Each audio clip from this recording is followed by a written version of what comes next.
Welcome to the Friday Night Campfire Stories. My name is Rob, and I will be your host for this evening. So, I write short stories. I've been posting one every single month on Wattpad, and I also post every single week here on YouTube, Friday nights, 9 Eastern, 8 Central, 6 Pacific time. I post one chapter from one of those stories. Each of my stories are 4 chapters long, so we get through an entire story over the course of a month, with one chapter coming out every single Friday. And on the first Friday of every single month, we start a brand new story. Last week, we read through Sliced Chapter 1. So, Sliced follows Chef Katie, who is struggling to find a personal life that matches her gourmet professional life. She is a chef at one of the top restaurants in all of the world, and she works under Chef Otto Gannon, who's one of the best chefs in the world. However, she feels overworked and underappreciated, and she's always been wanting to open her own restaurant and go out on her own. However, has never gotten the opportunity. That is until one night where she meets Cypress Whitlock, who's the host of many reality shows on television. He says he's getting ready to start filming a brand new cooking show that is set to air early next year. So he asks Katie to be a part of the show, which she of course agrees. She ends up quitting her job and heading to Los Angeles to film this show. Through the first chapter, we met all the participants, and then we also were able to see what happened in the first round of the competition, in which Katie actually won the first competition of the show. However, Chef Emily, one of the other participants, did not seem so lucky, where she was sliced. However, we learned that that's not just the name of the show. We end the chapter with Chef Emily's head and torso hitting the ground and blood splattering all over the other participants. I'll give you a second to take that in if you weren't a part of that. And obviously, I would recommend going back to listen to Chapter 1 if you did not hear Chapter 1. But if you did, I'm sure you've been waiting for this episode. So without further ado, let's get into Chapter 2 of Sliced. Sliced, Chapter 2. The silence in the room could speak for days. What did we just witness? Was it a mistake? Was it CGI? Screams began filling the set as everyone finally processed what was happening. People throwing up in the anxiety of just witnessing a murder right in front of their own eyes. What did we just sign up for? Then the guards grabbed their towels and cleaned off their axes and did the demonic laugh from earlier. After a moment, some of the participants began running towards the entrance in hopes of running away. Everyone quickly followed, realizing this was on purpose. This would end up being all of their fates. They made it to the lobby as quickly as they could, only to realize the doors were locked and they could not get out. Some others saw this and ran for the rooms where there were windows, only to discover that while the competition was going on, the windows were boarded up and bars were added in front of them, meaning there was no escape. They were stuck there for as long as they were alive. Everyone ended back in the lobby, frantically looking for Cypress to give some answers. "Cypress, what is going on?" asked Katie. I'm sorry. I was unaware of the punishment for losing the show prior to this morning. Apparently, the producers needed something to spice up the show and set them apart from other cooking shows, he explained. "Spice up the show?" asked Aisha. "Spicing up the show would be like making us only cook intestines or something, not killing off the loser." "I understand," said Cypress. "I don't make the rules, though. I'm just a paid host. I don't have a say in what happens. I just follow the cue cards." "Cypress, you've got to put a stop to this. I have a family," says Raj. "I will talk to the producers and see what I can do, but honestly, they seem to really like this idea. The executives are on board at the network, and I don't think there's much I can do," Cypress says in a sad tone. "The best thing to do is prepare yourself for the next competition tomorrow. The longer you survive here, the better chance I have to tell the producers to shut the show down." "What if we all just agree not to participate?" asked Patrick, with everyone in agreement. "That'll be one bloody day," says Cypress. "And come again?" asked Patrick. "You see, you signed a form saying that you must abide by the rules of the game. The rules of the game are that you participate in all competitions. Anyone who loses the game must be forced to endure a punishment, which in this case is death. Leaving the game early or not participating in the competition results in disqualification, which leads to death," Cypress reiterated. That was it. Of the 11 people remaining in the competition, only one would be alive by the end of it. Most of the participants were distraught and began sobbing at the thought of never seeing their families again, all except for Driscoll, who began walking off. "Chef Driscoll, where are you going?" asked Katie. "I'm going to my room to get a good night's sleep. I don't need to worry about the competition because I'm going to win. So the rest of you should be worried because this Sliced will be the death of you, says Driscoll.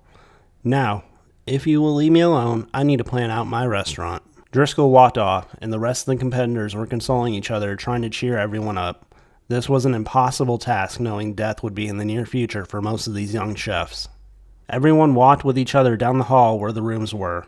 Katie went into her room and found herself wishing to be in that rotten apartment in Brownsville. She wanted nothing more than to walk through the doors of the Lumineer and hear Chef Otto screaming at her that the soup was too dry or something stupid that he was on about that day. She knew those days were now gone. Katie would take a long hot shower in her private room, which felt as lonely as ever. She wished in that moment to be in that shared bathroom where the lock didn't work and random neighbors would always be walking in, stinking up the bathroom while she was trapped in the shower until they were done. Those days she wanted so badly to get rid of were now a fever dream of what she wished she had back.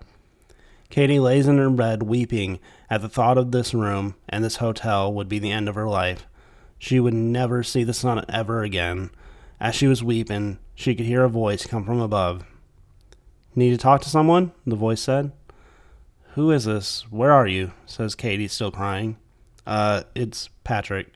Sorry for eavesdropping. The vents are connecting our rooms. I guess we can hear each other."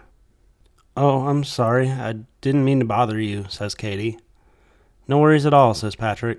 "I should be the one that's going to be sorry. I snore like a werewolf, so hopefully I don't keep you up tonight." Katie chuckles a little bit. "It's okay. I'm just horrified with what we saw. Emily just died and she didn't even see it coming." Katie began crying even harder now. "It's okay. I'm sure when the producers watch what happened tonight, they will put a stop to the show and we can all go home," Patrick wished. "Also, if you need a tissue, they're in the cabinet in the nightstand." Katie checked the nightstand drawer, and sure enough, there was a fresh box. "Thank you, Patrick," said Katie. For the next couple hours, Katie and Patrick were talking and learning about each other. It is what both of them needed, as it kept their mind off of the current situation. Finally, while in the middle of talking, Katie stopped abruptly. Patrick could hear sleep breathing happening on the other side of the vent. Patrick followed and went to bed himself. Katie, even just for a few hours, felt okay. Patrick made her feel safe, and now she was relieved to have him as a neighbor for her time on the show. The therapy would only help for a few hours until the alarm went off and it was time to start the second competition of Sliced. "I'm really hoping they cancel the show. How can a national TV station get away with this?" Katie asked Patrick while they were prepared to head to the set. "They have to shut it down. Murder's illegal and no piece of paper that we signed makes it okay," explained Patrick. All participants head down. They see Cypress next to the guards and the judges behind them. "Cypress, tell us the producers canceled the show," asked Chef Raj. "I do have very good news I want you all to hear," Cypress says with enthusiasm. "The network has decided that the winner will now receive 2 years of everything they need to run their own restaurant. That's the mortgage, the staff, all the utensils, dishes, food, everything you need for 2 years instead of 1. "So we still die when we lose?" asked Katie. "Yes," says Cypress with excitement because he thought they were going to be enthused by the news. The participants looked shocked to see that the network thought it was a fair trade that 11 people had to die for one person to win 2 years of their own restaurant. Meanwhile, Driscoll looked unconcerned as he sharpened his knife for the competition. At this point, Katie and Patrick looked at each other and realized there's nothing they could have done except cook. The tension in the air was palpable as the 11 remaining chefs assembled once again in the grand medieval-themed kitchen. Cypress, with his usual flair, stepped forward to announce the second round of Sliced. "Welcome back, chefs. For your next challenge, you will be working with a staple ingredient, chicken. You must create a dish that showcases your creativity and technical skill, using chicken as the main ingredient. You'll have 60 minutes. Your time starts now." The chefs sprang into action, their minds racing with ideas as they rushed to their station. Katie had decided on a dish that had always been a crowd pleaser at the Lumineer. Herb-crusted chicken breast with an asparagus cream sauce accompanied by roasted vegetables and a delicate mushroom risotto. She began prepping her ingredients with precision and confidence. At the next station, Chef Driscoll was meticulously preparing his ingredients for a chicken roulade stuffed with wild mushrooms. His eyes occasionally flicked over at Katie's station, a glint of mischief in his gaze. Nearby, Chef Angela was busy marinating her chicken for a spicy Cajun dish, her movement brisk and efficient. As Katie worked, she realized she had forgotten a crucial ingredient for her sauce: fresh thyme. She hurried to the pantry, her mind focused on finding the herb quickly. Meanwhile, Chef Driscoll saw his opportunity and walked up to Chef Angela. "Hey, Angela," he whispered, leaning in close. "I think Katie's getting a bit too comfortable at the top. How about we shake things up a bit? Just a pinch more salt in her dish could make all the difference." Angela hesitated, glancing over at Katie's empty station. "I don't know, Driscoll. That seems a bit too much." "Think about it," Driscoll urged. "It's a competition. Only one of us can win, and she's clearly a threat. You were at the bottom last round. One more slip up and you'll end up like Emily." With a conflicted look, Angela nodded reluctantly. As Katie returned from the pantry, Angela quickly moved to Katie's station and sprinkled a generous amount of salt into her simmering sauce before hurrying back to her own station. Katie resumed her cooking. Oblivious to the sabotage, she seasoned chicken breasts with a fresh blend of herb and spices, then seared them to golden brown perfection. As the aroma of roasted chicken filled the air, she felt a sense of calm and focus. She plated her dish meticulously, drizzling the sauce over the chicken and adding the final touches to her mushroom risotto and roasted vegetables. "Time's up. Step away from your stations." The judges began their rounds, tasting each dish with discerning eyes and critical palates. Katie watched anxiously as they approached her station, hoping they would appreciate her efforts despite the unknown sabotage. The head judge took a bite of her chicken and immediately paused, his expression tightening. "The chicken is cooked beautifully, but this sauce is overwhelmingly salty. It shadows over all the other flavors." Katie's heart sank as the other judges nodded in agreement. She couldn't understand what had gone wrong. Her sauce had never turned out that way before. Finally, the host called the chefs to the front. "There's a clear-cut favorite for today's meal. The winner, by an overwhelmingly amount, is Chef Driscoll." Driscoll looked with a grin at his enemies, knowing he was about to take out a top competitor. "Chefs, you all put forth a tremendous effort, but two of you fell short today. Katie and Angela, please step forward," said Cypress. Katie felt a wave of dread as she stepped up beside Angela. The judge looked at both of them with a serious expression. "Katie, your dish had potential, but the excessive salt in your sauce made it almost inedible.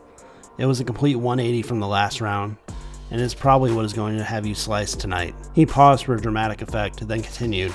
"However, Angela, your chicken was raw and not able to be eaten, leaving us no choice but to eliminate you from the competition." Katie let out a breath that she hadn't realized she had been holding in. Katie glanced at Driscoll, who had gave her a smug, knowing look, realizing what must have happened. She felt a mix of anger and determination. She had narrowly escaped elimination, but she knew she had to be more vigilant. The competition was only getting tougher, and she couldn't afford any more mistakes. "Chef Angela, I'm so sorry about this, but you have been sliced. Guards, remove her from the competition, and the world for that matter," said Cypress, with what little pity you could use in that statement. Angela attempted to run away, but that got her nowhere. The doors to the set were locked, and there was no escape. The competitors were unable to watch as Angela screamed out for help. She was dodging the guards, but one had pulled out a small blade and sliced a tendon in the back of her knee, paralyzing her, before finally the guards raised their axes and cut right through her head and torso.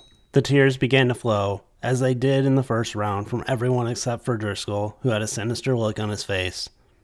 2 down, 10 are left. Who will remain at the end of the biggest prize in cooking competition history? Find out next time on Sliced, Cypress says as they close out the show.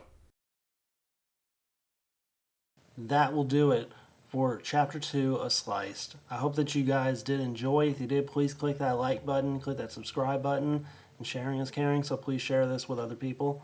So, we are now officially halfway through the story, but there's still so much more to go. You're definitely not going to want to miss out on Chapter 3 and 4.